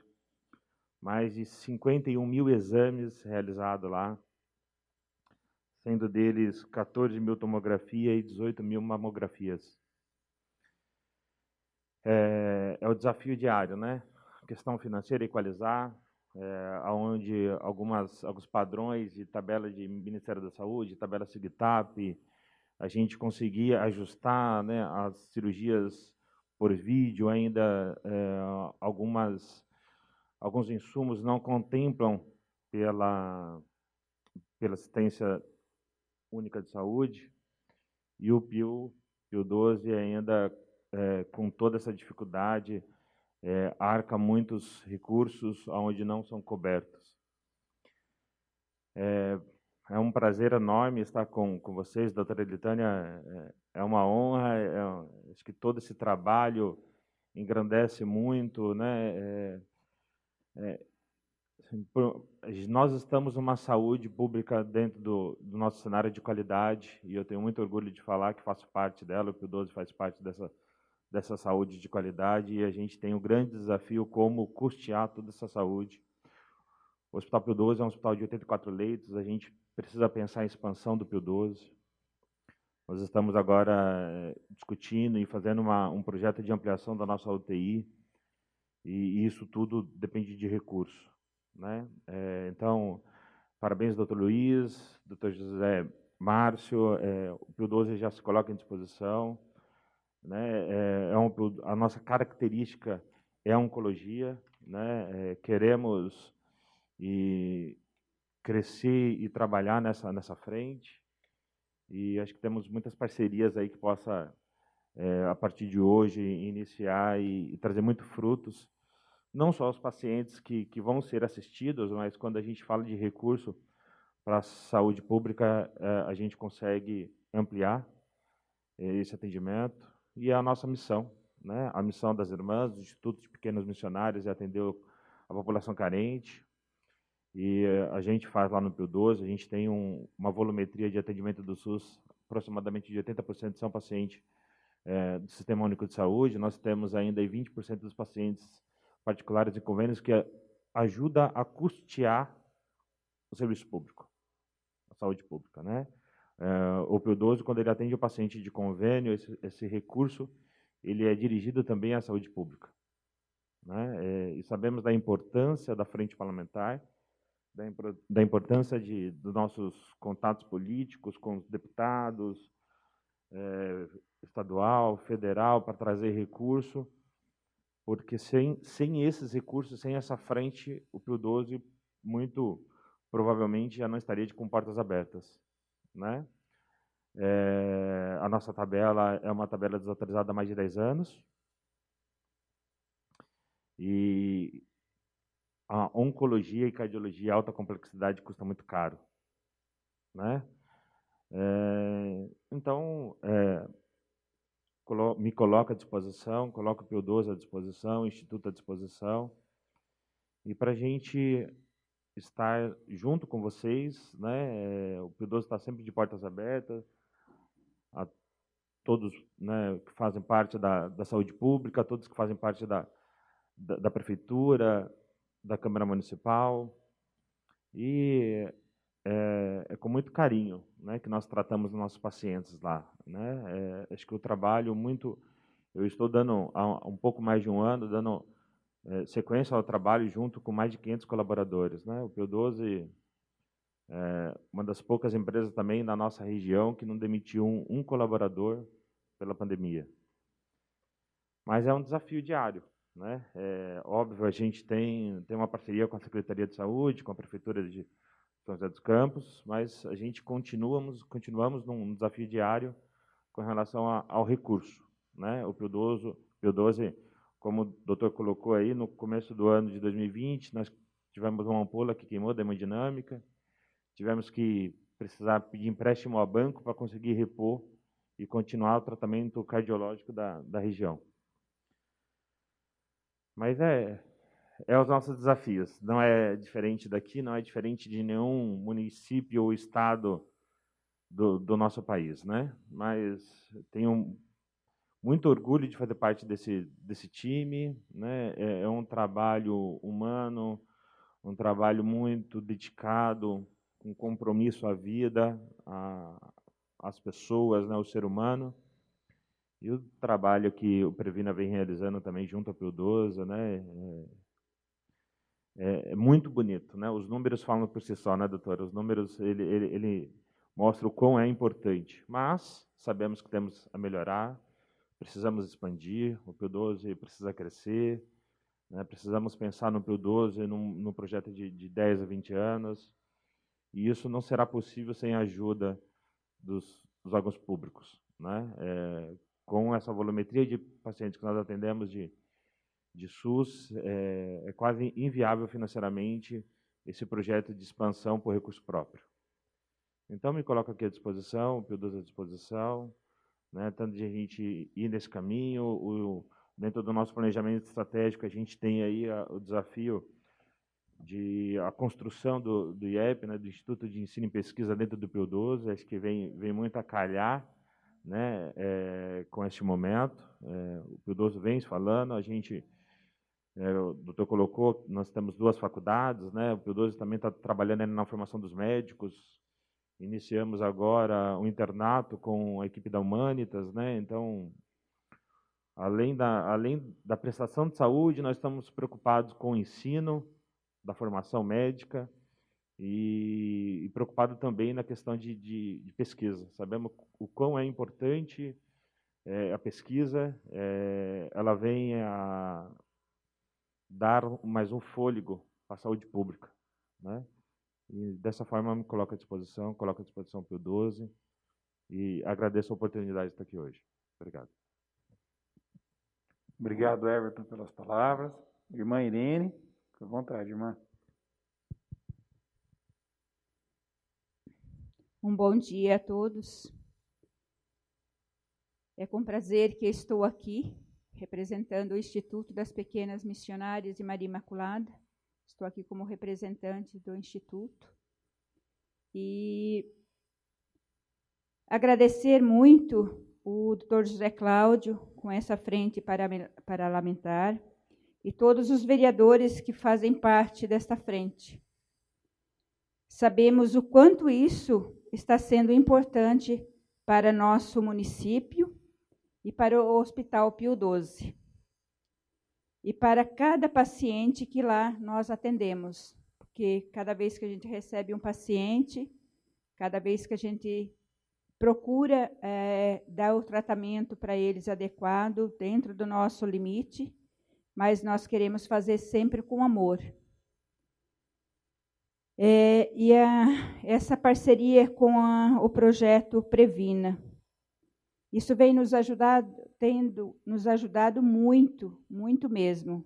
Eu agradeço muito a doutora Eritânia, que ela é nosso suporte lá, em todos os sentidos, com os pacientes que a gente recebe solicitação, e para a gente atender esse paciente, ela tem nos ajudado muito mesmo. Ela é uma grande pessoa que sempre, com esse coração aberto, esse coração misericordioso que ela tem, ela sempre nos ajuda muito. E isso tem coisas que a gente não consegue resolver. E ela, com esse cargo dela lá, ela consegue fazer muito bem para os pacientes. E isso nos ajuda muito para a chegada do paciente para nós no Hospital PIO12 e dar continuidade no tratamento. Então, eu agradeço muito a presença dela e de cada vereador aqui que está nos ajudando. E a gente espera de vocês.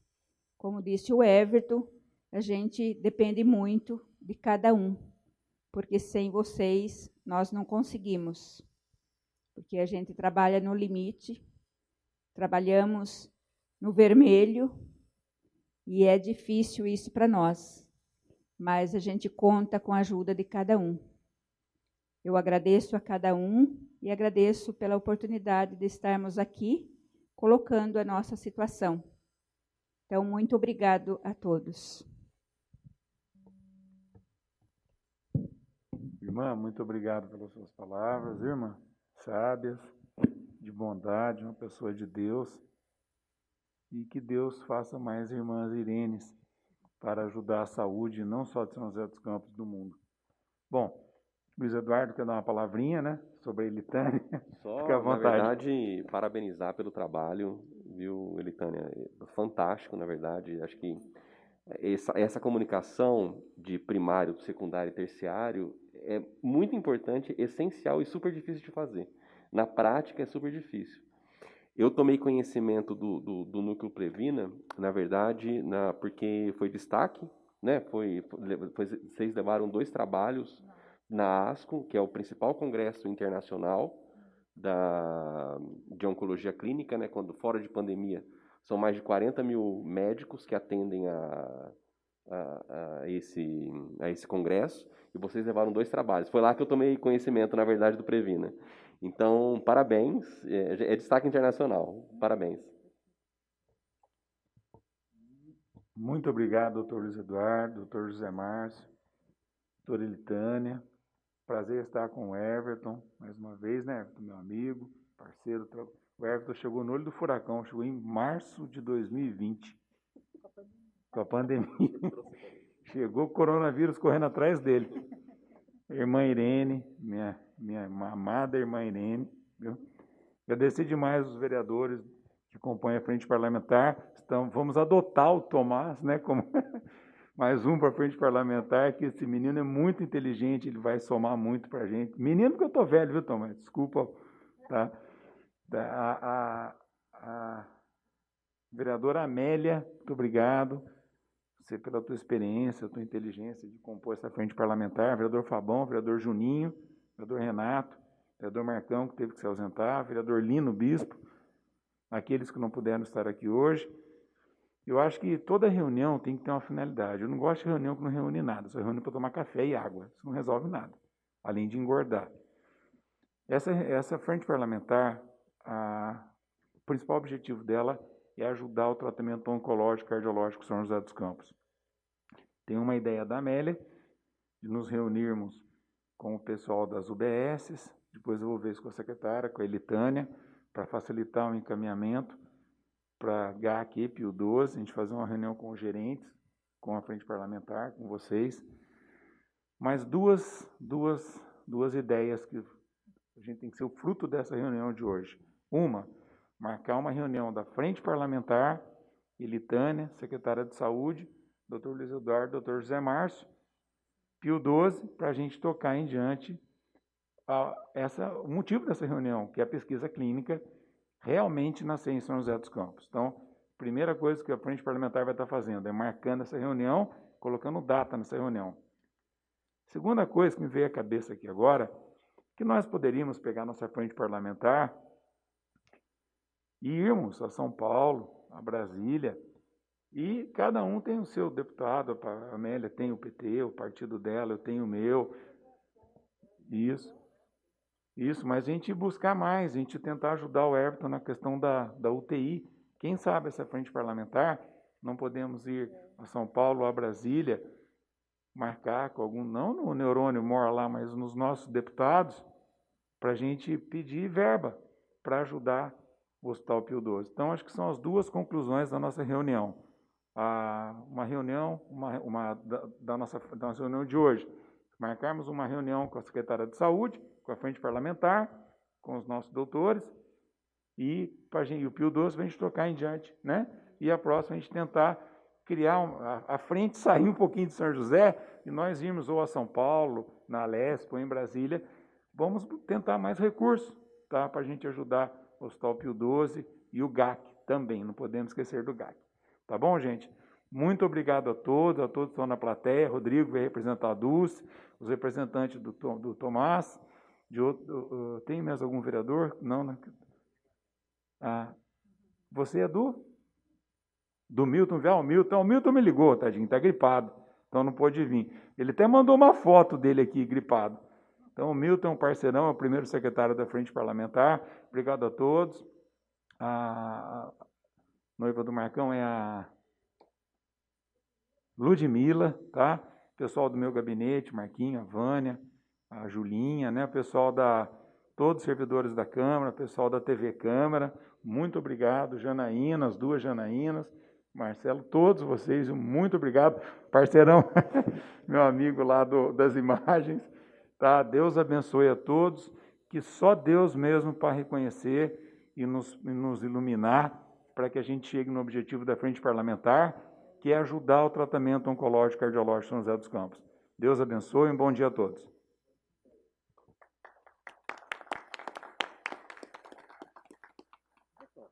Vamos fazer uma foto agora ali.